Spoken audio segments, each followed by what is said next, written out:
여러분 안녕하십니까? 정관용입니다. 평창 동계올림픽 이제 중반을 넘어서 마무리 단계죠. 예상 못했던 어려움도 있고 가슴 아픈 장면도 있었지만 기대했던 것보다 더 멋지고 아름다운 세계인의 축제가 되어가고 있는 것 같습니다.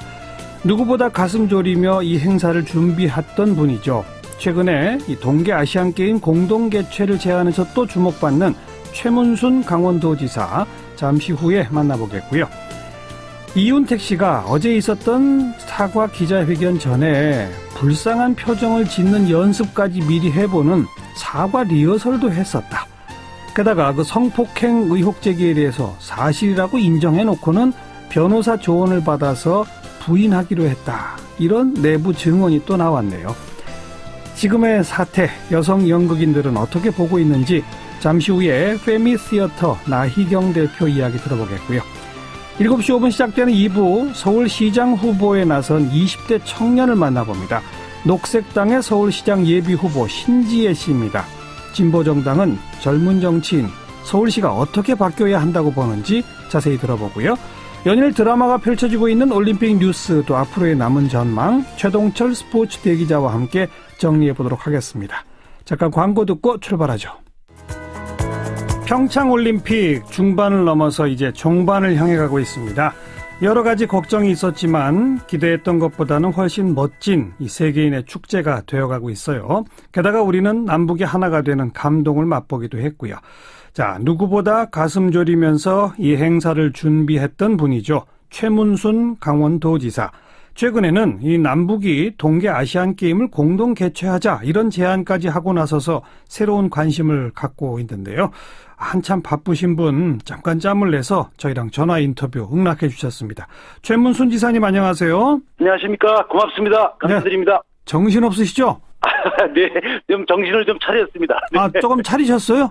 네. 초반에는 뭐 여러 가지 이제 걱정들이 많았었는데 실제로 그런 일들도 발생했었고요. 지금은 이제 3분의 2 지점을 좀 넘어서고 있지 않습니까? 그렇죠. 예, 시스템이 전반적으로 잘 돌아가고 있어서 좀 안정되고 이렇게 안정된 상태에서 순항하고 있는 그런 상태가 되겠습니다. 예, 뭐 아직 평가하기는 조금 조심스럽지만 지금까지 평창올림픽 몇 점 주실랍니까? 제가 점수 매기긴 좀 어색하지만요. 초반에는 한 80점. 지금 한 90점쯤 좀 진행되고 있다고 보고 드릴 수가 있겠습니다. 80점에서 90점으로 올라갔어요? 그렇습니다. 그럼 폐막할 때는 100점 되는 겁니까? 100점을 목표로 하고 있습니다. 이제 완벽하다는 소리를 듣는 걸 목표로 하고 있습니다. 에이, 저는 그 정도까지는 드리기 좀 어려운데요. 네. 아니, 자원봉사자들 그 추운데 너무 많이 떤다. 그 자원봉사자들 그렇습니다. 셔틀버스 제대로 되게 못했다. 뭐 여러 가지 지적하는 기사들도 있었지 않습니까? 어떻게 지사님이 100점을 거론하십니까? 지금도 저도 이제 조금 아까 항의를 또 받고 왔는데요. 또요? 지금 많이 시스템이 갖춰져서 이제 많이 해결이 됐는데 아직도 부분적으로 지금 말씀하신 대로 이제 뭐 간식 문제라든지 교통편의 연결 문제라든지 이런 문제들이 남아 있습니다. 이제 며칠 안 남았지만 이런 것들도 최선을 다해서 해결하도록 그렇게 하겠습니다. 지금 쭉 언급한 제가 뭐 자원봉사 셔틀, 뭐 간식 이런 문제야말로 겉으로 안 드러나는 뒤치다꺼리 일이지 않습니까? 그렇습니다. 사실 그런 데가 제일 힘들죠. 그렇습니다. 네, 뭐 하루에 그분들이 8시간 뭐 이렇게 서 계신 분들이 있으시고요. 새벽부터 와서 이제 오후에 교대를 하게 되는데요. 오후부터 또 밤늦게까지 이렇게 서 있으신 분들이 많아서 그분들에 대한 처우가 지금도 굉장히 중요한 과제로 생각하고 있습니다. 외국에서 참가한 선수들은 뭐 불평불만 별로 없습니까? 네, 저희가 이제 IOC의 상황실에 저희들도 이제 운영을 하고 있는데 오히려 그런 분들은 이제 전문적으로 참가하신 분들은 거의 뭐 저희가 불만을 접수하지 못하고 있습니다. 네. 그러니까 올림픽 항상 다니시던 분들은 지금 잘 되고 있네. 이 정도 반응인데 그분들한테 그런 반응을 이끌어내게 하기 위해서 힘 보태주신 분들, 그분들을 또 도와야 하는 게 또 우리 최 지사님 아니시겠습니까? 그렇습니다. 네. 그분들 이제 올림픽이라는 게 특히 전문적인 분들의 힘도 필요하지만 주변에서 자원봉사를 해주시는 분들. 그러니까요. 특히 이제 우리 군경 한 6만 명 정도가 지금 보이지가 않아서 그런데요. 6만 명 정도가 정말 추위에서 서서 24시간 근무를 하고 있습니다.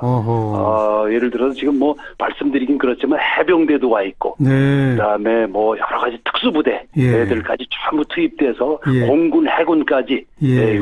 세계에서 오신 손님들을 지키기 위해서 네. 밤새서 이렇게 좀 경호 경비를 하고 있습니다. 군경 6만 명 만급하셨는데 일부 외신에서는요, 최 지사님도 네. 보셨겠습니다만, 네, 아니 네. 평창올림픽은 군인이나 경찰이 이렇게 안 보이는데 어쩜 이렇게 안정적으로 운영되느냐는 또 기사가 있더라고요. 그렇습니다. 이제 우리 예를 들어 브라질의 리우 올림픽 같은 경우는 마라톤을 그때 보셨는지 모르겠는데 마라톤 코스에 군인들이 기관총을 들고 네. 쭉 서 있는 게 이제 방송이 되고 그랬었습니다. 예. 우리는 그렇게 많은 인원이 투입돼서 이분들을 지키고 있음에도 불구하고 거의 보이지 않습니다. 드러나지 않게. 특별한 기술이자 그분들의 노고라고 말씀드릴 수 있겠습니다. 네. 자, 이 평창올림픽의 또 가장 큰 키워드가 평화 아니겠습니까? 네, 그렇습니다. 네. 김여정, 김영남 이분들도 오시고, 한송월 단장, 우리 최 지사님도 다 직접 만나셨죠? 그렇습니다. 네. 대화도 나누셨고요? 네, 그렇습니다. 네. 김여정 부부장이나 한송월 단장이 뭐라고 하던가요? 우리 평창올림픽 진행되는 상황에 대해서.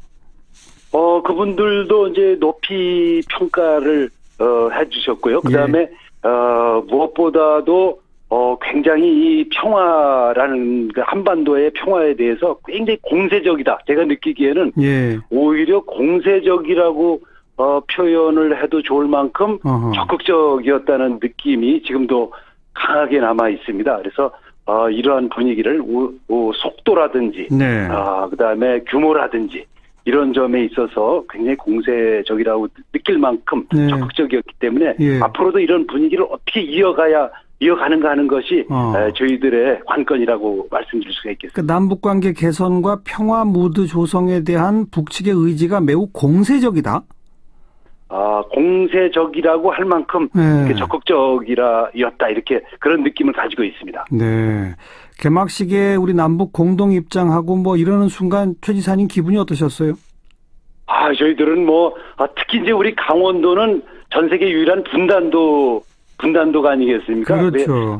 분단의 피해도 가장 많이 받고 지금도 이제 남북 간의 긴장이 높아지면 즉시 피해가 발생합니다. 저희들은 경제적인 피해입니다. 그러니까 관광객이 줄어든다든가 군인들의 면회를 오는 부모님들이 금방 줄어든다 이런 피해가 있기 때문에 그렇죠. 평화가 곧 돈이다.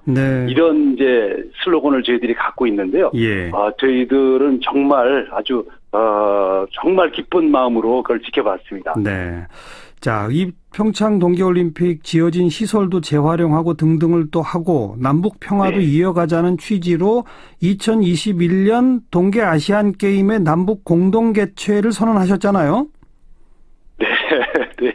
선언까지는 아니고 그냥 이제 의사표현 정도로 봐주시면 고맙겠습니다. 지금 이제 2021년 동계올림픽 동계 아시안 게임 개최지가 결정이 안 된 상태고 금년 중에 결정이 돼야 되지 않습니까? 그렇습니다. 유치 전에 뛰어드시겠다는 거죠, 간단히 말하면. 지금 이제 동계 아시안 게임은 아시아 지역에서 이제 열리는데 지금 일본, 중국, 한국 셋이서 이제 돌아가면서 하다시피 하기 때문에 하겠다는 데가 별로 없습니다. 그래서 경쟁은 별로 없을 것 같고요.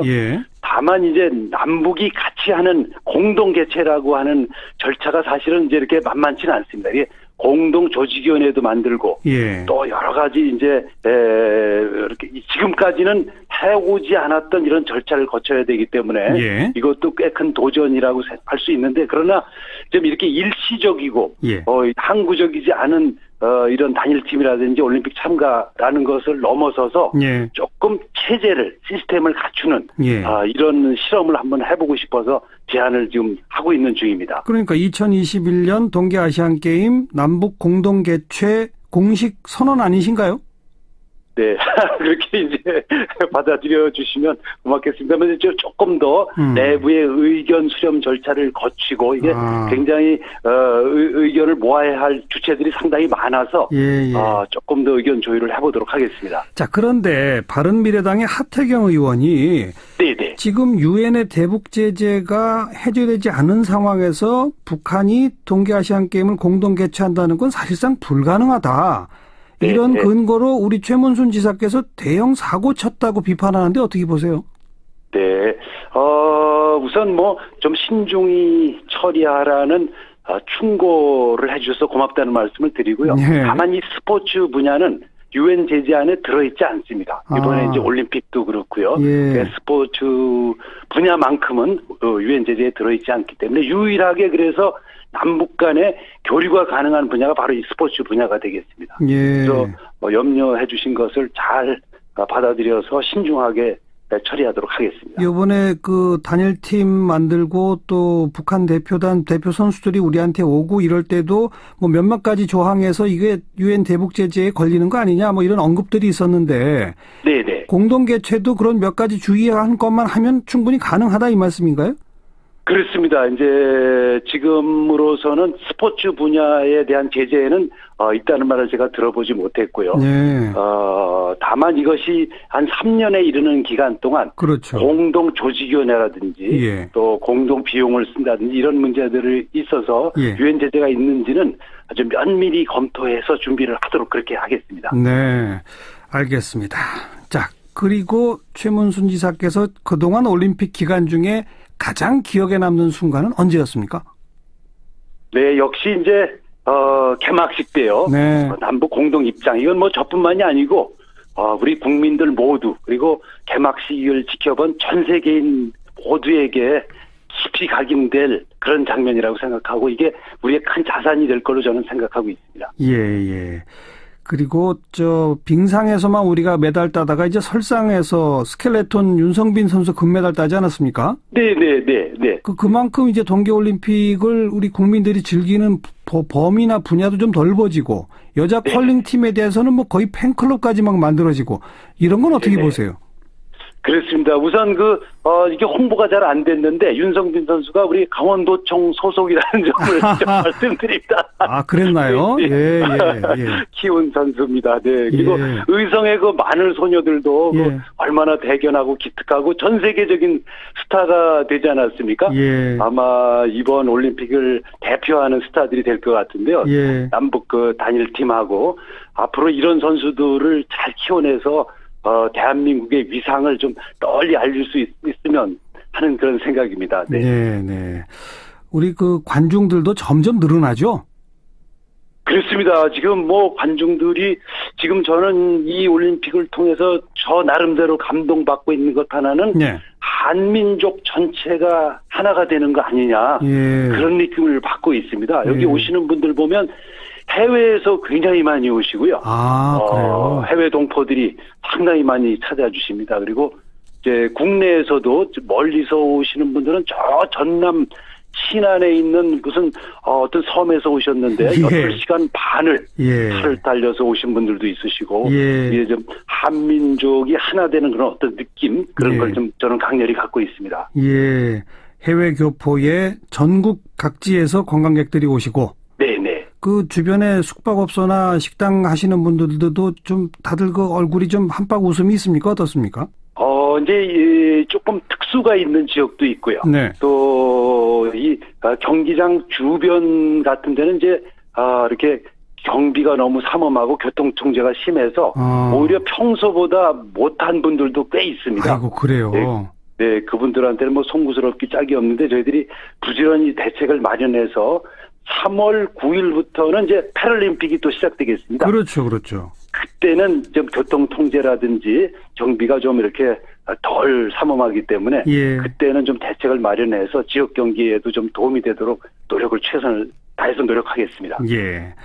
폐회식 준비도 지금 이제는 여념이 없으실 것 같은데 게다가 그 트럼프 대통령의 딸 이방카가 또 오지 않습니까? 네네. 이방카는 어떻게 또 맞이하실 계획인가요? 아마 이제 대통령께서 여러 가지 준비를 하고 있을 것 같은데 이번에 이제 미국이 이번 올림픽에서 아마 소외감을 상당히 느끼고 있지 않을까 하는 것이 저희가 현장에서 본 그런 느낌입니다. 그래서 이번에 이방카가 올 때는 그런 소외감을 좀 덜어주고 궁극적으로는 이제 미국과 북한이 핵 문제를 협상 테이블에 올리는 것이 최종적인 목표가 돼야 될 텐데 이 폐회식이 한 징검다리가 됐으면 하는 그런 바람을 가지고 있습니다. 조금 아까 그 소외감이나 뭐 이런 표현 쓰셨는데 아무래도 그 북한의 김여정 부부장에 대해서 전 세계가 이 관심을 집중시키니까 바로 그걸 언급하신 거죠? 그렇습니다. 우선 이제 갑자기 그 북한 팀이 참가를 전격적으로 결정하게 되니까 우리 우방들하고 외교적인 이렇게 교류, 이렇게 소통을 할 기회가 제가 옆에서 보니까 좀 적지 않았나 하는 생각을 갖고 있습니다. 그걸 좀 더 적극적으로 해서 특히 폐회식에서는 그런 부분이 좀 해소됐으면 하는 그런 바람을 가지고 있습니다. 그만큼 이제 우리가 이방카에 대해서는 더 극진히 환대하고 조금 좀 속된 표현으로 이 꽃가마에 태워서 계속 좀 모시고 다녀야 되는 겁니까? 네, 그래야 될 것 같고, 이 미국이 한반도의 평화, 이니셔티브, 외신에서는 평화게임, 이라고 그렇게 얘기를 하고 있더라고요. 그래서 평화게임에 적극 동참해서 오히려 이니셔티브를 좀 가져가도록 하는 게 좋지 않나 하는 생각을 가지고 있습니다. 네. 아까 잠깐 언급하셨습니다만 3월 9일부터 패럴림픽 언제까지죠? 열흘 동안입니다. 3월 9일부터 3월 18일까지니까요. 이 패럴림픽이 저도 작년에 처음 봤는데 이 비장애인들보다 더 다이내믹하고 더 감동적입니다. 꼭들 좀 와서 봐주시면 고맙겠습니다. 뭐 상대적으로 항상 보면 그 정규가 끝나고 그다음 후에 패럴림픽 하잖아요. 그렇습니다. 갑자기 열기가 그냥 확 식는 그런 경우들이 있던데 이번엔 그러지 말아야 될 텐데요. 그렇습니다. 네, 선진국에서는 그래서 이 패럴림픽을 이제 언론을 포함해서 더 적극적으로 보도하고 또 많은 관중들이 참가하고 그런데 우리는 아직 좀 부족한 듯해서 저희들도 좀 걱정이 많은데 이 방송 청취자 여러분들 좀 많이 동참하셔서 우리가 선진국이라는 것을 보여주시면 고맙겠습니다. 알겠습니다. 뭐 이번 올림픽 잘 마무리하시고 그러면 다가오는 지방선거 3선 도전은 뭐 기정사실이겠죠? 네. 지금 올림픽 끝날 때까지는 이제 아직 올림픽 끝나고 도민들에게 평가를 받도록 하겠습니다. 네. 알겠습니다. 폐막식 끝나는 그 순간 또 패럴림픽 끝나는 그 순간까지 최선을 다해서 성공적으로 마무리해 주시기를 부탁을 드리겠습니다. 오늘 고맙습니다. 네, 고맙습니다. 감사드립니다. 네, 최문순 강원도지사였습니다. 성추행 논란으로 공개 사과까지 한 연극 연출가 이윤택 씨. 오늘은 연희단 거리패 내부에서 아주 충격적인 증언이 또 나왔죠. 이윤택 씨가 사과 기자회견 전에 리허설까지 했다. 또 그 성폭행 부분 그건 사실이라고 인정해놓고 변호사 조언을 받아서 인정하지 않기로 했다. 불쌍한 표정을 짓는 연습도 했다. 이런 과정에 극단 고위 관계자들이 함께했다. 이런 폭로입니다. 참, 올해 이 페미니즘 연극제를 기획하고 계신 여성 연극인 한 분 연결해서 의견 듣겠습니다. 페미시어터의 나희경 대표세요. 나 대표님 안녕하십니까? 안녕하세요. 예. 네. 이런 의식과 문제의식을 갖고 연극 활동을 하시는 여성 연극인으로서 요즘 일련의 사태를 바라보시면서 참 참담하실 것 같아요. 그렇죠. 일단 이런 미투 운동이 시작된 것에 대한 반가움도 있고 그 운동에 참여하시는 분들한테 고마운 마음도 있지만 이게 계속될수록 좀 진짜 참담한 마음도 있습니다. 네. 이윤택 씨 관련해서는 그 뭐 아주 만성화된 성추행은 뭐 이미 인정된 바고 지금 성폭행 뭐 간단히 강간 게다가 뭐 낙태 뭐 이런 것까지 사실 자기들 내부에 대책회의하면서 다 사실이다 인정했고 그런데 이건 부인하기로 했다. 뭐 리허설까지 했다. 이런 충격적인 증언 어떻게 보세요? 너무 가증스럽죠, 정말. 그날 기자회견 하는 영상을 저도 영상으로 봤는데 전혀 미안함이 느껴지지 않았었고요. 그리고 자신이 기억도 못하는 그 성추행에 대한 피해자에게는 뭐 사과한다 이런 식으로 하면서 자기가 누군지 정확하게 아는 법적 대응을 할 수 있는 성폭행 피해자에 대해서는 강제적으로 하지 않았다라고 하는 것이 너무 어이가 없었죠. 게다가 극단 대표와 고위 관계자들도 사실 그 성폭행 사실도 이미 알고 있었던 것 같고, 그러면서 이 뭐 각종 대책 회의를 해서 어떻게든 무마해 보려고 하고 있다는 이건 어떻게 보세요? 너무 어이가 없죠. 그날 기자회견 끝나고 나서도 김소희 대표 인터뷰가 밖에서 있었잖아요. 네. 그때도 자기는 정말 몰랐다. 그게 성추행인지 몰랐다. 이런 식으로 대답을 했는데 네. 막상 보니까 전혀 그렇지 않은 거죠. 오히려 더 주도했을 거라고 저는 생각을 하고요. 예. 네네. 너무 참담합니다. 연극계 내에서는 공공연한 네. 일이었다라는 얘기들도 간간히 들리는데 네. 실제 그렇습니까? 일단 이윤택에 관련해서는 저도 연습이나 뭐 훈련 중에 그런 터치가 있다, 성추행이 있다 정도를 들었던 적은 있는데 이렇게 심각할 정도인지는 사실 몰랐던 거죠. 예. 네네. 그래서 다들 지금 다른 연극인들도 약간 넉다운된 네. 느낌이에요. 네. 네. 뭐 심지어는 뭐 이번 사태로 네네. 연극계에 실망했다. 연극 불매운동 벌이겠다. 네네. 딸한테는 절대 연극시키지 않겠다. 이런 네네. 목소리까지 나옵니다. 네. 심정적으로는 충분히 이해가 되죠. 그렇게 실망하신 만큼 또 저희가 명예를 회복하기 위해서 더 새로운 연극판을 만들어야죠. 네. 네. 연극계의 극히 일부인 거죠? 어떠세요? 그럼요. 저는 그 일부라고 생각하고요. 네. 이번에 확실하게 뿌리 뽑아야죠. 네.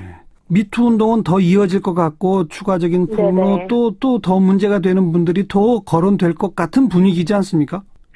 사실은 잘 모르겠어요. 일단 처음에 지금 너무 큰 사건이 터지면서 일단 이제 막 미투 운동을 참여할지 말지 고민하셨던 분들은 나는 저 정도는 아닌데 뭐 이런 식으로 생각하시면서 좀 주저하게 될 수도 있는 것 같고요. 그리고 지금 언론이나 이런 데서 피해자의 페이스북이나 이런 걸 캡처해서 계속 올리고 있는데 오히려 이런 것들이 운동에 동참하고자 하셨던 분들을 위축시키고 있다고 저는 생각을 하거든요. 오히려 위축시킵니까? 네네. 그러니까 뉴스나 지상파나 이런 곳에 자신의 이름이 등장하고 이런 것에 굉장한 부담감을 느끼고 있고, 그것이 오히려 더 이제 고발하고자 했던 분들을 위축시키고 하고 있는 것 같아요. 네. 그럼으로 인해서 이제 오히려 더 등장했어야 할 가해자들은 그 이윤택이나 오태석 이런 사람들 뒤에 숨어서 등장하기 어려운 거죠, 사실은. 네. 그러면 뭐 차제의 일부라 하더라도 이런 그 잘못된 구조를 혁파하려면 어떻게 해야 한다고 보십니까? 우리 안에서 작업 문화를 바꿔야 될 것 같아요. 일단 기본적으로 내부에서 성희롱이나 성추행에 대한 교육을 받고 작업을 시작한다든지, 그리고 만약에 그런 사건이 일어났을 때 명확하게 가해자가 그 팀에서 빠지고 처벌받는 모습을 보여줘야 된다라고 생각해요. 그런 선례들을 계속 만들어 나가야 되는 것 같아요. 연극계 전체가 좀 지혜를 모으고 힘을 모아야 할 텐데 오늘 연극인 회의가 있다면서요? 네네. 일단 피해자분들도 계시고 우리가 앞으로 어떻게 바꿔나갈 수 있을지 일단 서로의 얘기를 들어보는 시간인 거죠. 어떤 결론이 도출될 것 같지는 않고요. 일단은 이야기를 들어보는 자리가 될 것 같습니다. 알겠습니다. 네네. 여기까지 말씀드릴게요. 고맙습니다. 네, 감사합니다. 네, 페미시어터의 나희경 대표였습니다. 시사잡기 1부 마무리 짓겠습니다. 잠깐 뉴스 들으시고요. 7시 5분에 다시 뵙죠. 아직까지 대중적 관심이 그리 집중되지는 않지만 특히 동계올림픽 때문에 더 그런 것 같긴 합니다만 오는 6월 지방선거가 열리게 되고 예비후보 등록도 다 이루어진 그런 상태죠. 자, 그런데 이 서울시장 예비후보로 지금까지 유일하게 등록한 분이 한 분이 있는데요. 서울시장이 되겠다고 나선 분 가운데 역대 최연소입니다. 보통 사람을 대변하는 정치를 하겠다 이런 주장을 하고 있는 녹색당의 신지혜 후보 20대입니다. 오늘 스튜디오에 직접 좀 초대해봤습니다. 어서 오십시오. 예, 안녕하세요. 신지혜입니다. 네, 몇 년생이세요? 저 90년생입니다. 백말띠입니다. 90년이면 그러니까 우리 나이로 29살이죠. 29. 네. 만으로 27? 예, 그렇습니다. 그렇죠. 네. 선거 때까지도 만 27살입니다. 생일이 6월 이후군요. 네. 참 6월 20일이에요. 네, 선거 끝나고 딱 일주일 후에 만 28세가 됩니다. 지금까지 서울시장 후보 나서신 분 가운데 최연소 맞습니까? 네, 그렇습니다. 그렇군요. 네, 사실은 피선거권이 25살, 만 25살 맞아요. 이후에 주어지기 때문에 네, 역대 최연소라고 볼 수 있죠. 네. 대단하십니다. 아유, 나이로 사실은 대단하다는 얘기 듣는 건 참 부끄럽습니다. 네. 하긴 또 그러네요. 저도 네. 얘기하고 보니까. 근데 녹색당 당원이 지금 몇 명쯤입니까? 지금 현재 1만 명입니다. 조금 연배도 있으시고 예. 사회적 경력도 많으신 후보들은 안 계세요? 저희 사회적 경력이 많으신 분들도 계십니다만 네, 이번 서울시장 후보로서는 제가 유일하게 나왔고 당원들의 95%의 찬성을 받아서 제가 됐기 때문에 당당하게 제가 후보라고 이야기하고 있습니다. 아니 그러니까 당 차원에서 그래도 조금 더 좀 비중 있는 분을 내보내야 되겠다는 생각을 안 했을까요? 사실 저희가 당의 결정이 아니라 누군가가 간택돼서 후보가 선출되는 것이 아니라 후보가 직접 나오는 문화가 있습니다. 그래서 저는 이번에 서울시에 필요한 목소리를 내고자 나왔고요. 서울시를 실질적으로 바꾸어내고 변화를 가져올 인물은 사실은 젊은 사람들이 가능하다. 네. 그리고 청년들 사이에서 20대 여성이 나오는 것이 지금 서울시의 변화를 이야기하기엔 가장 적합하다라는 마음으로 나왔습니다. 그래서 신지혜 후보가 내가 해볼게 하고 나서신 거고 예. 서울시당 차원에서 아마 당원들이 전원 투표를 했겠죠? 예. 95% 네. 전당원 투표를 거쳐서 95%의 찬성표를 받고 득표를 하고 지금 예비 후보로 등록된 상태입니다. 녹색당 활동은 언제부터 하셨어요? 저희가 2012년에 창당했고 창당한 지 6년째 되는 정당입니다. 전 창당하고 한 2개월 정도 지나서 당원 가입을 했고요. 그 이후로 일반 당원으로 계속 활동을 하다가 2016년에 그 총선이 있었지 않습니까? 그때 녹색당 비례대표 후보로 나왔고 그 이후로 대변인을 거쳐서 지금은 서울시당 공동운영위원장을 하고 있습니다. 그러니까 창당 직후에 바로 녹색당 활동을 시작한 초기 당원. 네. 그 창당 직후라면 2012년 그러니까 창당했습니다. 다시 또 나이 얘기해서 미안합니다만 그때로 따지면 만 21세네요. 네. 그렇게 되나요? 네. 사실 정치에 자꾸 이렇게 나이 얘기를 이제는 나이 얘기가 필요 없는 시대가 되지 않았나라는 생각이 드는데요. 아직은 아닙니까? 필요 없는 시대가 되지 못했습니다. 우리 유럽에 있는 정치를 보면 30대 총리까지 나오고.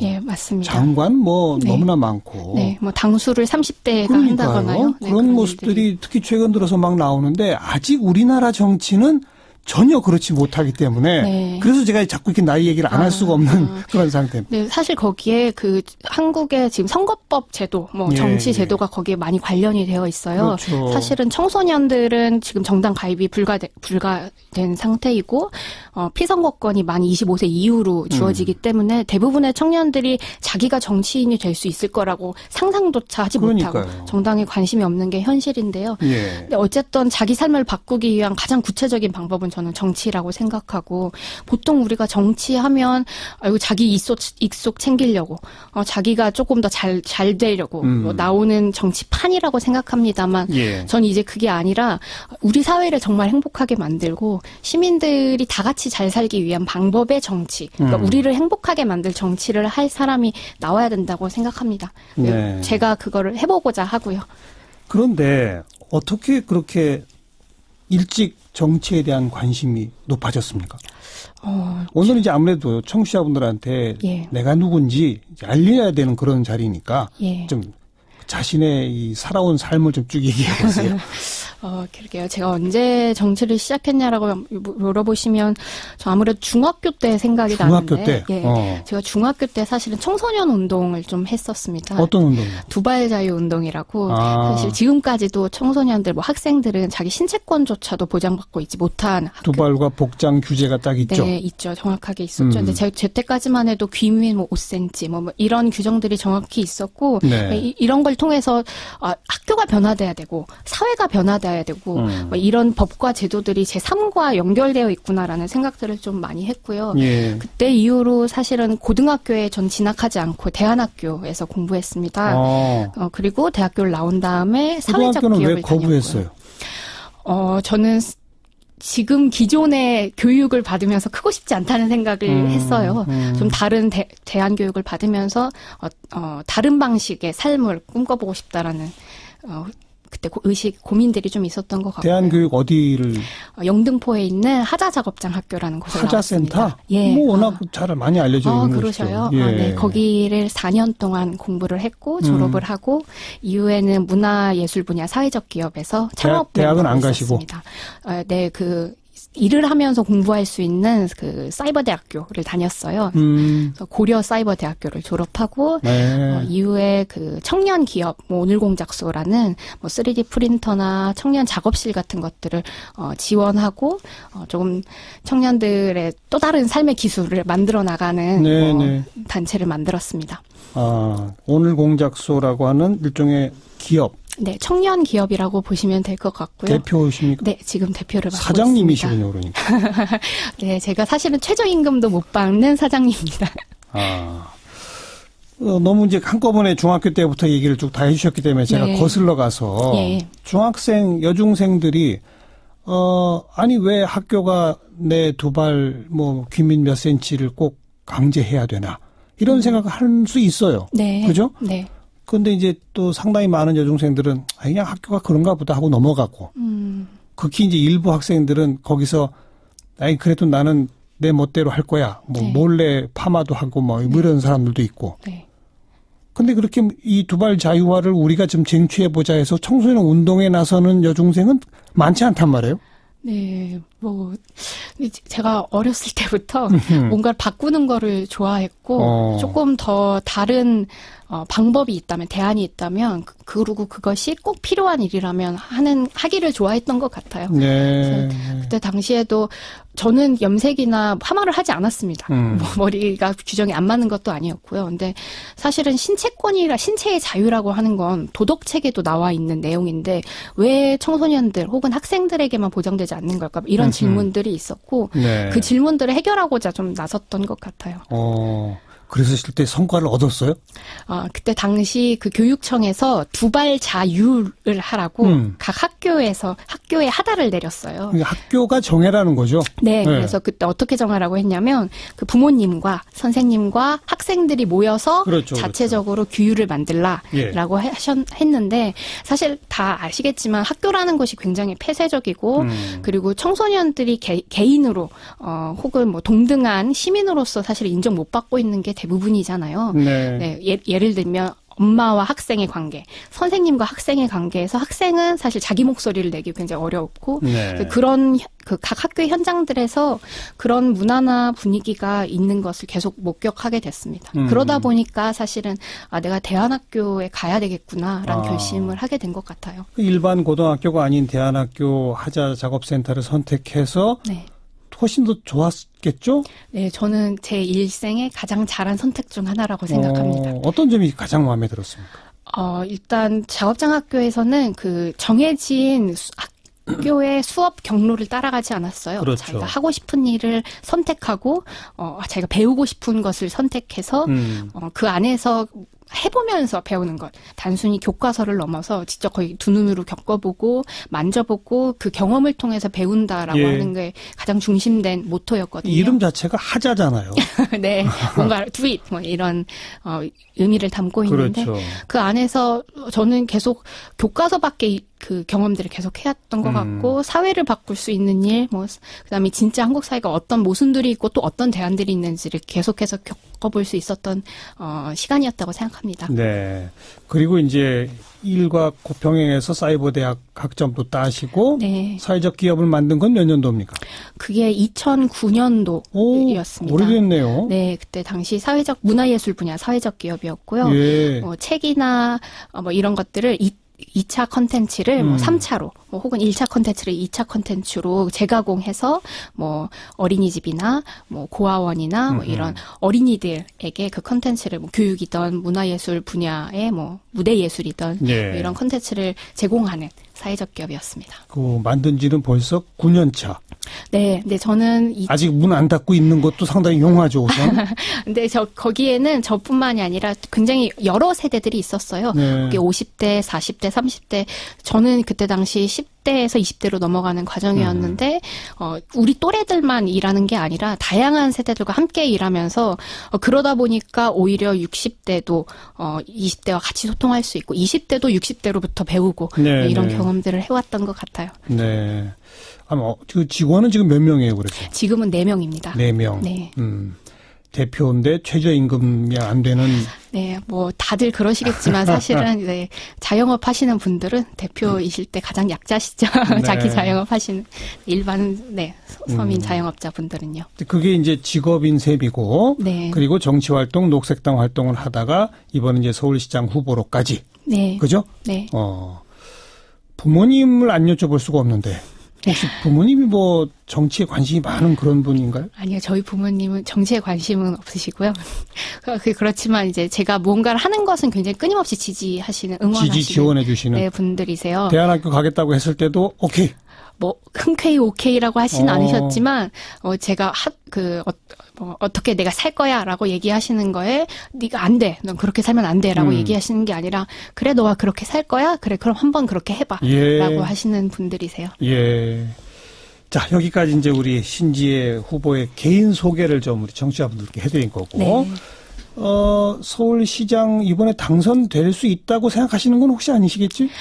네, 저는 녹색당이 사실은 여태까지 정치인으로서 당선된 적이 없어서 네, 네. 이번에도 내가 당선될 거다라고 하지는 않았지만 저는 사실 한국 정치는 모른다고 생각합니다. 네. 한 달이 다르고 뭐 일주일이 다른 게 한국 정치고 네. 언제 또 녹색 바람이 어떻게 불지 저는 알 수 없다고 생각하고요. 네. 이번 선거에서 녹색당이 굉장히 영향을 끼칠 수 있는 판을 만들기 위해서 노력하고 있습니다. 녹색당 하면 제1번의 모토가 뭡니까? 환경 문제? 생태? 지금 서울에 관련해서는요. 서울은 좀 이따 하고요. 녹색당 네. 전체에. 가장 크게는 성장에 관한 문제 제기를 하고 있다고 봐야 되겠죠. 지금까지 한국 사회는 386 세대도 그렇고 성장 중심, 산업 발전 세대도 그렇고요. 예. 이 성장과 경쟁, 경제, 이런 부동산, 이런 것에서 끊임없이 계속 빌딩을 쌓아 올리고, 부를 쌓아 올리고, 우리 나라가 튼튼해지면 네. 그것이 시민에게까지 돌아온다. 이런 성장 중심주의의 관점들이 강했잖아요. 근데 저는 그게 이제 한계에 다다랐다고 생각합니다. 녹색당은요. 예를 들어 생태적 한계도 직면하고 있고요. 민주주의적 한계도 직면하고 있고요. 불평등은 너무 계속해서 심각해지고 있고요. 그래서 이제 우리가 성장에만 몰두할 것이 아니라 이 모두의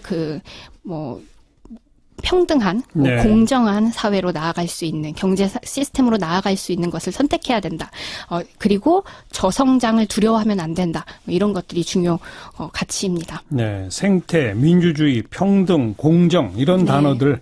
그렇죠? 네, 맞습니다. 근데 저성장을 두려워해서는 안 된다까지 가니까 조금 저성장 시스템이 되면 그 사회의 약자가 제일 힘든 법이거든요. 네. 사실은 그런데 저성장이 아니라고 해서 지금 사회의 약자들이 물론 안 힘든 힘들죠. 건가? 힘들죠. 네. 저는 저성장이냐 성장이냐는 중요하지 않다고 생각합니다. 어떠한 분배 절차, 어떤 분배 제도를 만들 것이냐 사회에서 그리고 정치가 어떻게 권력과 자본들을 시민들에게 분배해 줄 것이냐가 중요하다고 생각하는데 지금 너무 경제 성장만 중시하다 보면 각 개인들에게 너무 많은 희생을 강요하고 있다고 생각하고 있어요. 그래서 그 패러다임에서 벗어나면 오히려 문제가 달라진다라고 보고 있습니다. 그게 이제 녹색당의 어떤 가치, 모토고요. 예. 서울시는 어떤 방향으로 바뀌어야 됩니까? 지금 사실 서울시가요, 1000만 도시 서울입니다. 그리고 절반 넘는 인구가 수도권까지 포함하면 절반 넘는 인구가 살고 있고요. 그렇죠. 근데 사실은 서울을 서울시만의 문제라고 보면 안 되는 게 경기도에 사시는 분들이 과연 경기도에서만 생활하고 있느냐. 사실 경기도나 인천 같은 곳에 수도권에 사시는 분들은 서울로 출퇴근을 하시는 분들이 굉장히 많습니다. 많죠. 네. 그러니까 즉 서울 중심주의의 개발, 서울 중심주의의 정책들을 지금까지 해왔는데 이게 한국 사회에 굉장히 뿌리 깊은 모순을 갖고 온 저는 주의라고 생각합니다. 예를 들면 에너지 문제, 밀양 송정탄 문제라든지, 경제 문제, 주거 문제, 이런 것들이 다 여기서 양산되는데요. 녹색당 그리고 제가 생각하는 서울은 이제 작아져야 된다. 작아져야 된다? 네. 너무 충분하다라고 생각하고 있습니다. 인구도 수로도 줄여야 되고요. 우리가 서울이 갖고 있는 권력들도 나눠줘야 된다고 생각합니다. 네, 네. 구체적인 정책으로는 지금 예를 들어 초강대 도시 얘기를 남경필 지사가 하고 있는데요. 서울하고 경기를 아예 합치자 그러죠? 네, 합쳐버리자. 근데 그건 오히려 개인의 삶과, 그러니까 시민들의 개인의 삶과 굉장히 많이 동떨어져 있다고 생각하고요. 네. 그게 아니라 저는 서울을 작게 만들어야 된다. 그래서 지금 서울을 4개 권역으로 다시 나누고 이 교통과 시민의 생활권에 입안해서 정책과 분권을 계속해서 해나가야 된다고 생각합니다. 근데 서울을 줄이고 인구도 줄인다라고 하는 거는 서울에 있는 걸 지방으로 보내야 되는 거 아니에요? 네, 저는 서울에 그런 결단이 굉장히 필요하다고 생각하고 그게 저는 진정한 의미의 지금 개헌정국이라 분권 이야기도 나옵니다만 네. 진정한 의미의 그 분권이라고 할 수 있을 것 같습니다. 그러니까 노무현 정부 때 하던 그 지방 분산 정책 비슷한 것을 더 과감하게 해야 된다? 네, 더 과감하게 그리고 사실은 인구만 보내는 것이 아니라 생산이나 소비나 이런 경제적 주체로 지방들이 설 수 있도록 다시 전환, 개편해야 된다고 생각합니다. 그렇게 해서 서울시가 작아지면 서울에 사는 사람들은 좋아지나요? 사실 지금 어떻게 생각하실지 모르겠지만 저는 서울의 이 수용력이 거의 한계에 다다랐다고 생각해요. 이렇게 거대하고 큰 도시를 전 세계적으로도 찾아볼 수 없거든요. 예. 이 1000만 명이 서울이라는 도시에 산다는 건 어마어마한 일인데 그렇지 않고 계속 인구수를 예컨대 200만 서울은 어떨까 꿈꿔보면 사실은 저는 전혀 다른 판이 열린다고 생각해요. 근데 이런 장기적 이것을 5년 안에 해내겠다는 게 아닙니다. 불가능하죠. 네, 불가능하죠. 네. 굉장히 장기적 관점의 비전이 필요하고 누군가는 그 비전을 이야기해야 된다고 생각합니다. 그래서 지금 이대로 서울을 밀고 가기에는 저성장 시대, 그다음에 저출산율 시대 전혀 맞지 않다고 생각하고요. 서울을 더 작고 건강하게 만드는 것이 서울 시민의 삶을 행복하게 만드는 일이라고 생각합니다. 완전히 기존 정치의 이 접근법하고는 정반대로군요. 네, 전혀. 보통 서울시장 후보 나오시는 분들은 나는 서울을 이렇게 더 강화시키겠습니다 이러는데 네. 어떻게 서울시장 후보로 나오신 분이 저는 서울을 이렇게 줄이겠습니다. 처음 들어보는 분야이거든요. 네, 저희 안에서는 서울을 다이어트해야 된다라고 생각할 정도로 그만큼 서울이 비대하다고 보고 있고요. 근데 사실 서울이 비대해서 시민들이 전 행복하면 문제가 없다고 생각해요. 근데 여기에 관건은 서울이 아무리 비대해도 마치 바벨탑을 쌓아 올리는 것처럼 계속 크고 높게 쌓아 올려도 이 시민들의 삶, 보통의 삶, 예. 어르신들, 그동안 가정을 책임졌던 40, 50대 가장들, 청년들, 이 보통의 사람들에게 행복한 방식인가. 오히려 그분들은 월세가 계속 올라가고 집에서 쫓겨나고 이런 일들이 반복되고 있는데요. 그런 것들을 뿌리를 찾아서 뒤흔들 수 있는 방법을 찾아보면 사실상 서울의 규모를 건드릴 수밖에 없다라는 결론을 내리게 된 거죠. 그럼 녹색당 또 우리 신지혜 후보의 눈에 보기에는 더불어민주당이나 자유한국당, 한국당이나 바른정당이나 다 거기네요. 네, 근데 그게 정당의 문제, 개인 정치인의 문제 이런 건 아닌 것 같고요. 저는 그분들이 특히 더불어민주당의 문재인 대통령님이나 박원순 시장님이나 해오셨던 과업들이 전 굉장하다고 봅니다. 그리고 그분들이 그리고 이전 세대분들이 기성세대분들이 한국 사회에 서울시에 기여했던 바도 굉장히 크다고 생각하고요. 근데 저는 이제 다른 패러다임, 그러니까 다른 방식의 삶과 서울이 필요하다고 생각하는데 그것들을 사실은 그 세대에서 하기는 어렵고 오히려 지금 정치판에 다른 사람들, 다른 세대, 다른 관점을 가진 사람들이 들어가서 목소리를 높여야 조금이라도 사회의 변화가 이루어질 수 있지 않을까 싶습니다. 방송 들으시면서 윤인중님께서 멋진 젊은이, 이런 젊은이들과 다양한 실무 경험을 쌓은 기성세대가 잘 협력하면 좋겠네요. 지금 방금 신지혜 후보가 얘기한 거랑 비슷한 맥락이에요. 네, 감사합니다. 7002번 쓰시는 분 좋아요. 잘하고 계십니다. 한 표 바칩니다. 한 표 하셨네. 감사합니다. 그런가 하면 8551번께서 신 후보님 신선하고 반갑습니다. 기존 구태의연한 정치인들보다 반갑다는 얘기예요. 네. 혹시 당선이 되지 않더라도 이번 출마를 발판으로 바른 정치인이 돼 주시길 바랍니다. 이런 의견 또 보내주셨습니다. 감사합니다. 득표율 솔직히 말해서 몇 프로 목표입니까? 5% 목표입니다. 5%? 예. 사실 5%라는 득표율도 서울시라는 곳에서는 적지 않다고 저희는 물론이죠. 판단하고 있고요. 네. 근데 모르죠 또? 저 5%는 최하치. 더 많이 받을 수도 있다고 생각합니다만 저는 사실 이번 득표율에 많이 신경 쓰고 있지 않습니다. 저희 녹색당이 하고 있는 정치는 10년, 20년, 30년을 내다보는 정치이기 때문에 실제 한국 사회의 변화를 위해서 지금이 시작이 될 거라고 보고 있고요. 그래서 사실은 지금 당장 녹색당에 한 표를 던져주시는 분들이 굉장히 귀한 표를 던져주시는 거죠. 네. 감사합니다. 네. 근데 지금 최저임금도 못 되는 월급을 받고 월세방에 사신다면서요? 네, 그렇습니다. 그런데 후보 기탁금이 상당하잖아요. 예. 그건 어떻게 냅니까? 사실 단체장 후보 기탁금이 5천만 원으로 사실 일반 서민분들한테는 가늠할 수 없는 접근 불가죠. 네, 접근 불가죠. 누가 자기가 선거 한번 나온다고 거의 보증금 되는 돈을 넣겠어요. 저는 저희 녹색당은 이번 선거는 누구 개인 한 명의 고액 지지자들을 모으는 게 아니라요. 시민 한 분 한 분, 당원 한 분 한 분의 모금을 통해서 이 선거를 한번 치러보려고 하고요. 지난 미국 대선에서 버니 샌더스가 27달러 모금 캠페인 운동으로 700만 명을 모았어요. 그래서 그런 녹색 바람을 이번 만원 캠페인, 시민들에게 받는 1만 원 캠페인을 계속 진행 중이거든요. 네. 그래서 그 캠페인을 통해서 한번 치러내려고 합니다. 알겠습니다. 시민들과 함께 완전히 새로운 정치, 녹색당을 알리겠다. 이 출사표를 던진 녹색당의 서울시장 후보 신지혜 후보를 함께 만났습니다. 오늘 고맙습니다. 예, 선생님 감사합니다. 사운드 오브 뉴스로 이어갑니다. 김민아 기자 어서 오세요. 안녕하세요. 오늘 들어볼 소리는요. 오늘 모처럼 국회 운영위가 열려서 임종석 비서실장을 비롯해서 청와대 고위직들이 모두 이제 국회에 나왔는데요. 그야말로 난타전이 벌어졌습니다. 이 소리를 들어보시죠.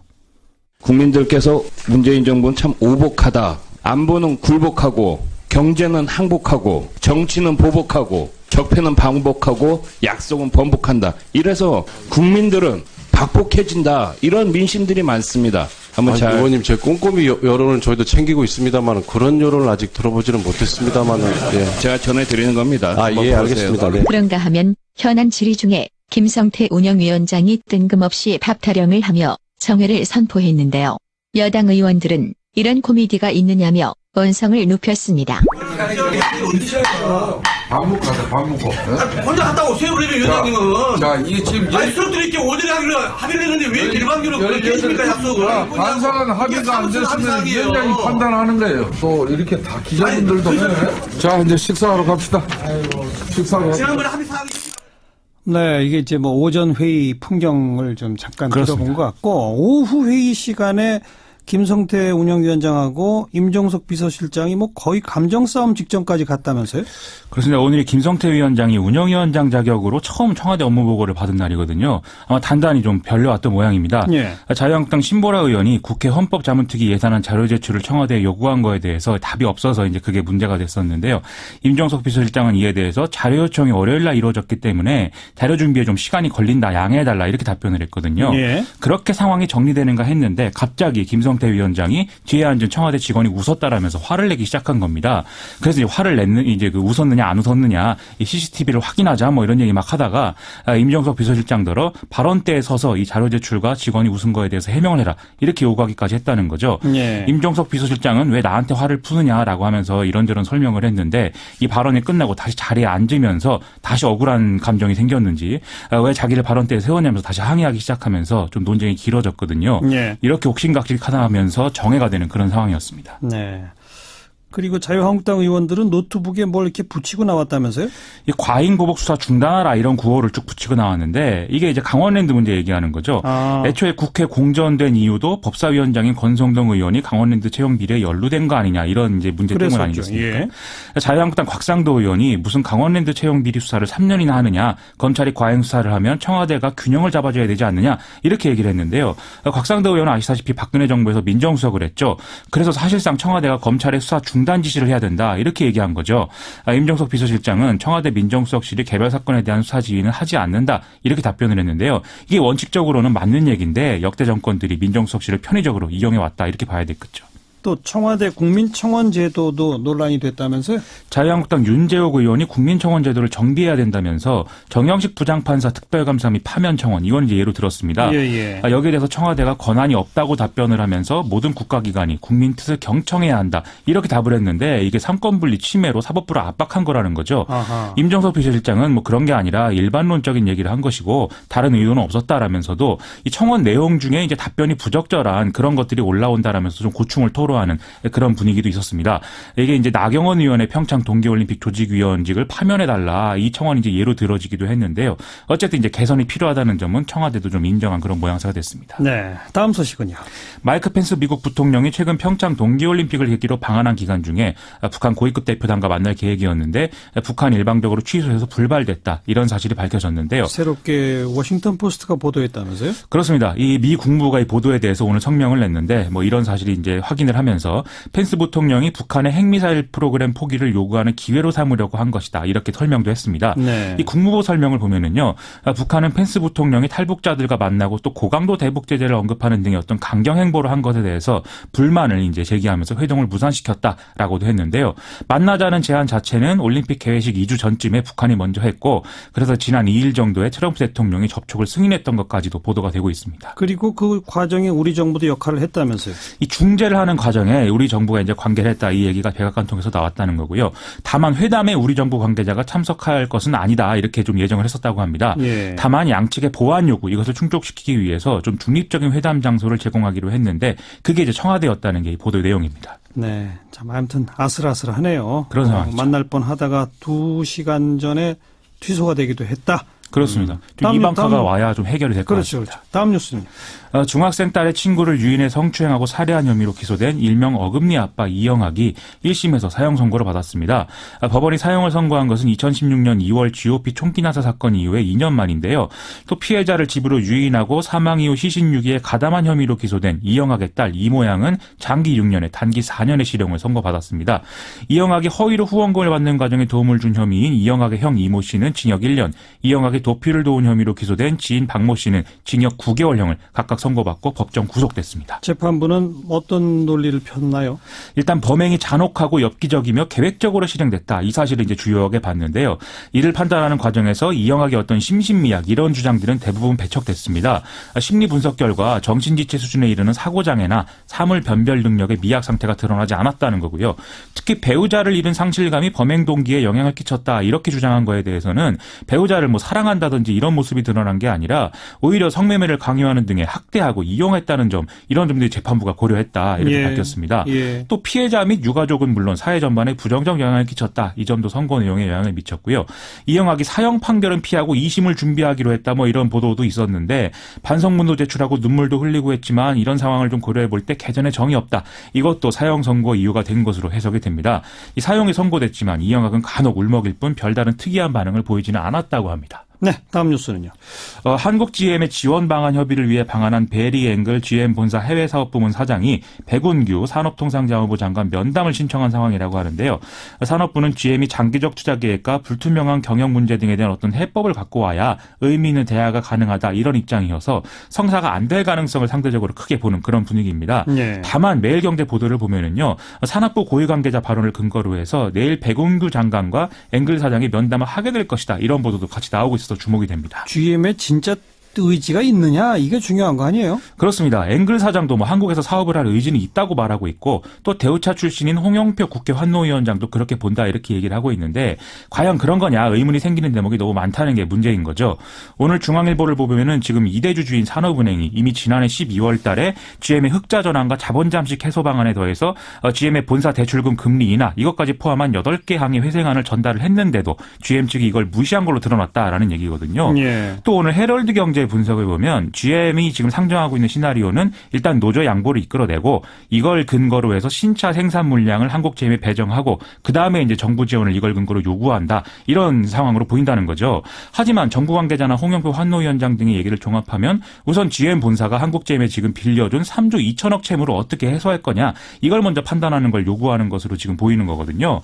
GM 본사는 채무를 자본으로 전환하는 대신에 산업은행에 좀 유상증자에 참여해달라. 이렇게 요구하고 있는 상황이라는데 이게 산업은행 입장에서는 사실상 그냥 돈을 내라. 이렇게 얘기하는 게 같기 때문에 형평에 맞지 않는다라고 보고 있어서 이것조차도 쉽지 않다. 이런 얘기 나온다는 겁니다. 이 문제는 이제 너무 급하게 일희일비할 게 아니라 조금 더 좀 차분하게 지켜봐야 될 것 같습니다. 그런 상황입니다. 수고하셨어요. 고맙습니다. 김민아 기자였습니다.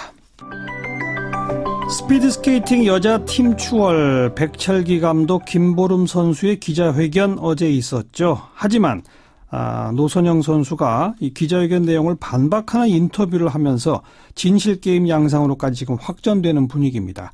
자, 이 내용을 포함해서 이 폐막을 나흘 남겨놓은 평창 동계올림픽 소식 정리해 보겠습니다. 최동철 스포츠 대기자 오늘도 스튜디오에 직접 모셨습니다. 어서 오십시오. 네, 안녕하세요. 총철입니다. 예. 이미 뭐 청취자분들 다 알고 계십니다만 팀 추월 3명이 뛰는 거고 마지막 사람 들어오는 게 기록인데 그렇습니다. 앞에 2명만 앞서가고 맨 뒤에 1명 처진 게 노선영 선수. 근데 이제 백철기 감독은 노선영 선수 본인이 자기가 뒤에서 쫓아오겠다고 했다라고 했는데 노선영 선수는 그런 적 없다라고 하고 어떻게 된 겁니까 이거? 이게 어제 공식 기자회견을 가진 거죠. 네. 왜냐하면 이것이 그렇게 파문이 일어날 거로 생각 못해서요. 백철기 그 감독이요. 네. 지금 청와대까지 뭐 청원서가 무슨 30만 이상이 됐다고 그러는데 어제 이미 30만 넘었잖아요. 예. 아마 이 평창올림픽 끝나면 이것이 더 확산되려고 믿어지고 조사에 들어갈 거로 생각됩니다만 어제 백철 감독이 그런 얘기를 했단 말이죠. 노선영 선수 자신이 그 하루 전날 자기가 그 맨 뒤에서 세 번째로 하기로 했다. 예. 그리고 두 번밖에 남겨놓고 이제 김보름 선수는 이제 메스타스에 이제 출전할 선수인데 이렇게 했다 그랬거든요. 예. 그런데 기자회견장에는 또 노선영 선수가 나오질 않았어요. 감기 몸살이라고 예. 해가지고 그 얘기를 듣고 그런 적이 없다. 제가 봐도 그 백철 감독은 거짓말하는 것 같아요. 왜냐하면 노선영 선수는 이번에 평창 올림픽에 출전이 우여곡절 끝에 나왔잖아요. 체력도 그렇고 나이가 29살이고. 못 나갈 뻔 하다가. 그렇죠. 그렇기 때문에 제가 보기에는 그 노선영 선수는 두 번째 주자로 갖다 놔서 있단 말이에요. 예. 그 이제 첫 번째 김보름 선수가 가고 결승 라인은 가고 그다음에 두 번째는 노선영 선수가 가야 되고 그다음에 세 번째가 박지호 예. 나이가 적은 체력이 예. 있는. 예. 그러니까 조금 이 팀 추월은 그 같은 팀의 신체 접촉이 허용되는 스포츠입니다. 예, 이 종목이란 말이에요. 예. 이게 맞는데 그렇게 백철기 감독이 이렇게 기자회견 하니까 노선영 선수가 그런 얘기 없다고. 그러니까요. 당연히 그렇게 된 것이고. 네.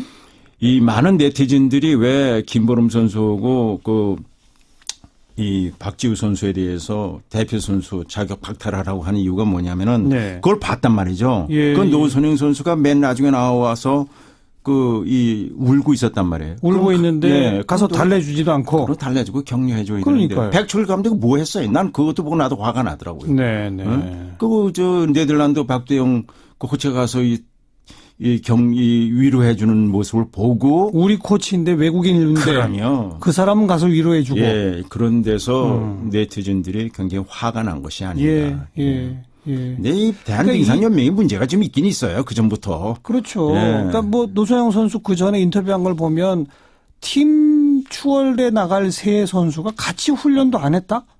왜냐면요.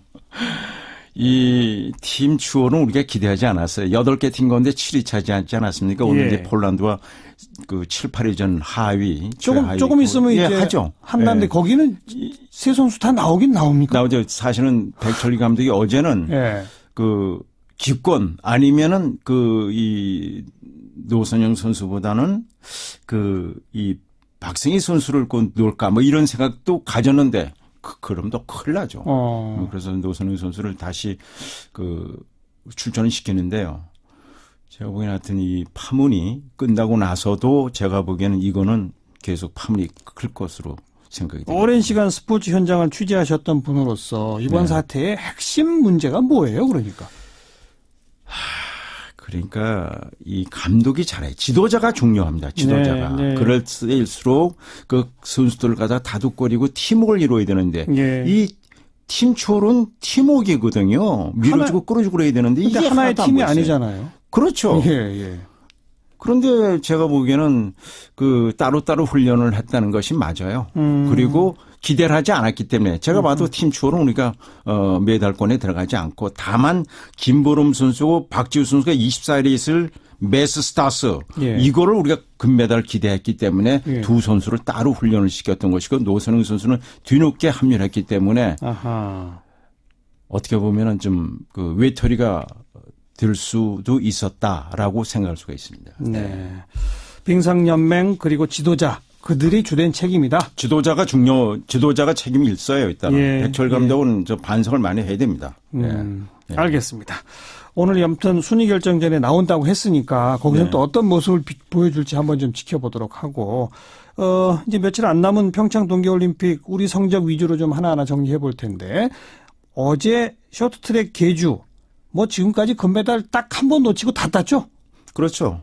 지금까지 우리가 7번 3000m 계주에서 7번 도전해서 6번을 우승을 차지했으니까요. 그러니까 이번에 우리가 오늘까지 금메달 4개 아닙니까? 은메달 2개, 동메달 2개 이렇게 되어 있습니다만 금메달 3개, 4개가 가운데 3개가 쇼트트랙 아닙니까? 우리가 역대 동계올림픽에 이번에 23번째입니다만 이번에 18번째 나오는 거예요. 17번 지난 소치대회까지 우리가 26개 금메달 따냈는데 그 가운데 쇼트트랙이 21개입니다. 금바치예요, 완전히. 금바치인데 이번에 3개를 따냈기 때문에 24개를 우리가 동계올림픽 따냈는데 하계올림픽에 우리가 17번 나와서 금메달 90개예요. 그 가운데 양궁이 23개였어요. 맞아요. 그런데 이번에 쇼트트랙이 1개를 더 등가했으니까 효자 종목이죠. 쇼트트랙이. 세계 최강이에요. 최강이죠. 여자 쇼트트랙만큼은. 그렇습니다. 최강이에요. 그리고 쇼트트랙 앞으로도 더 금메달이 나올 것 같지 않습니까? 내일 일단은 남자 5000m가 있지 않습니까? 이것도 가능성이 많습니다. 이건 45바퀴 도는 것이고 어제는 이 3000m 27바퀴 도는 건데 그 여자 쇼트트랙 1000m 우리가 3명의 선수가 다 1위로 준중결승에 진출하지 않았습니까? 여기 나올 수 있고요. 그다음에 500m 남자 여기에도 이제 서희라, 이제 임효준, 황대현 선수가 어제 1위로 다 준중결승에 진출했단 말이죠. 그러면 3개 가운데 2개만 따낸다고 해도 대단한 거죠. 바로 이제 금메달 결정되는 게 언제입니까? 이 쇼트트랙의 경우는 내일이면 그렇습니다. 그렇습니다. 또 여자 컬링 이야기를 안 할 수가 없어요. 여자 컬링 지금 대단합니다. 거의 국민적인 이 화제입니다. 국민적인 화제. 혹시 최동철 기자도 보셨어요? 물론이죠. 요즘 동영상 집에서 이 전기 청소기 싹 밀어놓고서는 그 앞에서 이렇게 빗자루질 막 하시는 아주머님들 그 영상 찍어서 올리는 거 보셨어요? 봤어요. 아주 선풍적 인기예요. 선풍적인 인기죠. 저는 이번에 여자 컬링이 사고를 칠 것이다라고 생각을 했어요. 저는 남자는 힘들 거로 생각되는데 왜냐하면은 우리나라 여자 선수들이 굉장히 손재주가 많습니다. 작년 LPGA 투어 미국 여자 프로골프 대회 33개 대회 가운데 우리나라 사람이 17번 우승을 차지했어요. 이번에도 호주 오픈에서 고진영 선수가 또 우승을 차지했단 말이에요. 분명히 저는 여자 컬링이 메달 딸 것이라고 생각했는데 협회에서 체육회에서는 그걸 생각 못 하더라고요. 근데 역시 사고 치고 있습니다. 지금 1위 차지 10개 팀 가운데서 1위예요. 이래가지고 지금 4위 팀 해야 되는데 오늘 러시아를 11대2 보통 2시간 반에서 3시간 걸리거든요. 1시간 반 만에 끝났어요. 러시아가 일찍 포기해버렸죠. 11대2니까. 이런 거 보면은 지금 의성이 완전히 아주 세계적인 의성이 어떤 도시냐. 모르죠. 마눌 소녀 해가지고 지금 미국 월스트리트 저널도 크게 보도를 하고 났었어요. 그거 참 특이한 현상이에요. 어떻게 의성에 컬링장이 생겼을까요? 글쎄 저도 그러다 보니까 거기에서 세계적인 스타가 탄생이 되는 거죠. 요즘 컬링이 하도 인기가 있어서 저도 한번 이렇게 서울 시내에는 컬링장이 어디 있나 한번 찾아봤거든요. 태릉 거기밖에 없던데요. 거기밖에 없죠. 태릉에 있어요. 아니 그러니까 지금 우리 선수들이 맞상대하는 뭐 러시아니 뭐 스웨덴이니 뭐 이런 스위스 또 부쿠라파나 이런 데 나라들은 동네마다 컬링장이 있다면서요. 그렇죠. 우리나라는 뭐 솔직히 동계 종목이 그러니까요. 빙상밖에 없었잖아요. 그 저 쇼트트랙이나 스피드 스케이팅 이런 거였었지. 이 컬링이 뭐 생긴 지도 얼마 안 되고. 그러니까요. 그런데 이렇게 우리는 뛰어난 민족이에요. 제가 보기에는. 제가 47년 체육기자 하면서 외국 기자들이 그래나 봐. 코리안 내 넘버원이다. 통일만 되면 세계를 다 제패할 수 있는 민족이라는 얘기를 외국 기자들이 저한테 얘기해요. 아무튼 뭐 여러 종목에서 아이스하키 팀도 마찬가지고. 그렇습니다. 아이스하키 등록 선수가 뭐 우리 맞상대들은 몇만 명씩 되는데 우리는 등록 선수는 뭐 고작 뭐 몇백 명 가지고 뭐 이런 걸 했다 이런 얘기 하잖아요. 우리 정관장이 그 얘기하니까죠. 자, 일본이요. 72년 삿포로고 98년 나가노 동계올림픽을 2번 치른 나라 아닙니까? 이미 2번 치렀죠. 우리는 17번밖에 나오질 못했어요. 일본은 20번 나왔어요. 금메달이 지난번 대회 10개밖에 없어요. 우리는 26개니까. 만약에 우리나라에서 2번 올림픽을 치렀는데 금메달 10개밖에 없다면 야단 났을 겁니다. 일본이 인구가 1억 3천 아닙니까? 우리는 5천 아닙니까? 5천만 명. 그런 점에서는 굉장히 우리나라 민족이 우선 민족이죠. 뭐라고 정말 설명할 수는 없습니다. 없습니다. 컬링장도 몇 개 없고 등록 선수도 몇 명 없는데 다 이겨버리니까. 다 이기죠. 그러니까 외국 언론들이 크게 이제 보도하고 나선 거 아닙니까? 자, 폐막 때까지 남은 경기에서 우리 8484 목표는 달성 가능할까요? 지금 내일 3개가 있고요. 그다음에 24일에 팀 추월이 있단 말이죠. 이승훈 선수. 오늘 저녁에 또 저 남자 팀 추월이 있지 않습니까? 준결승에 뉴질랜드 붙고 그다음에 네덜란드와 노르웨이가 맞붙는단 말이죠. 분명히 우리는 뉴질랜드 꺾고 결승전에서 아마 네덜란드와 대결할 가능성이 많습니다. 지난 소치 동계올림픽 대회 때도 우리가 팀 추월해서 네덜란드 진 바람에 은메달에 머물렀거든요. 오늘 또 좋은 소식이 나올 것 같아요. 그렇게 되면 아무튼 쇼트트랙 남은 3개, 팀 추월, 또 매스 스타트도 있잖아요. 2개요. 또 저는 여자 컬링은 금메달도 내보낼 수 있거든요. 그렇죠. 그러니까 8484 전략, 금메달 8개, 은메달 4개, 동메달 8개로 종합 4위. 이게 8484 전력인데 현재로서는 순항하고 있다라고 말씀드리고 싶습니다. 뭐 목표 달성 가능할 것 가능성이 같다? 많죠. 높다? 8개보다도 금메달이 하나 좀 더 생길 수도 있다? 그렇게도 예상할 수가 있습니다. 근데 김보름 선수가 지금 이 논란 때문에 제가 그래서 어느 방송 가서 그래서 좀 참아달라. 김보름 선수가 울었단 말이에요. 어제요. 사과하고요. 이 선수들은요. 자꾸만 길을 심어줘야 되고 잘한다든가 박수 쳐줘야죠. 이러면 안 되고요. 제가 좀 그게 좀 걱정입니다.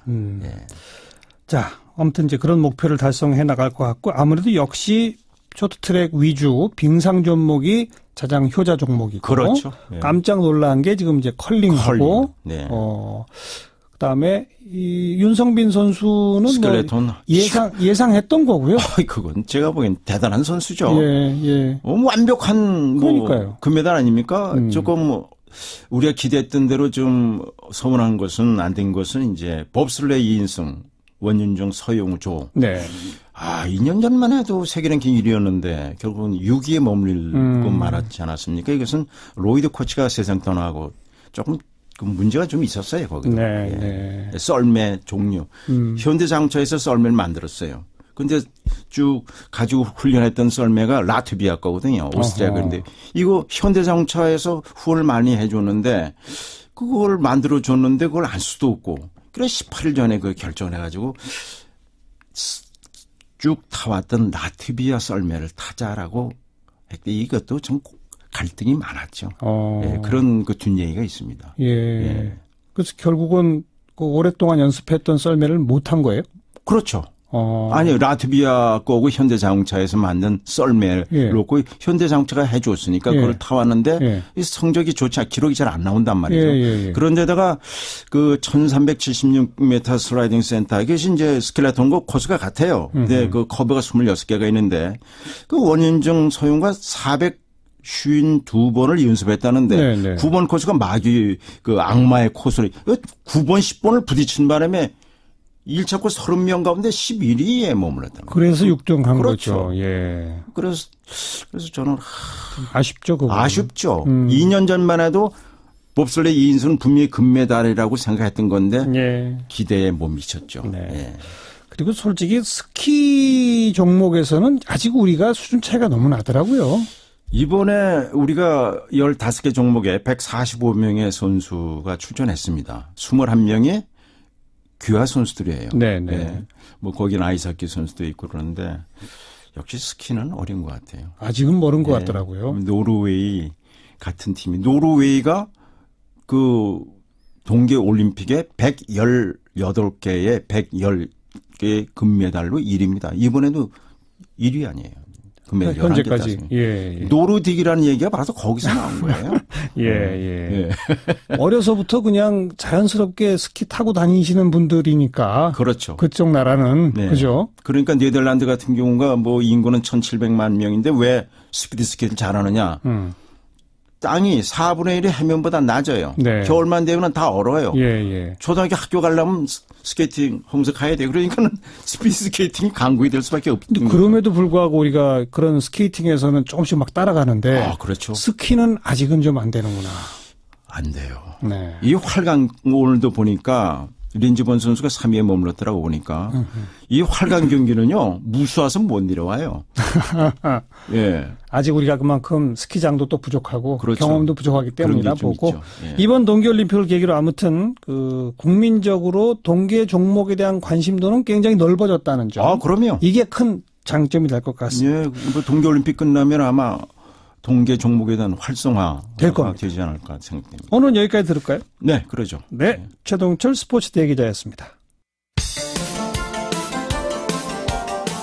기사잡기 오늘 순서 마치겠습니다. 내일 다시 뵙죠. 안녕히 계십시오.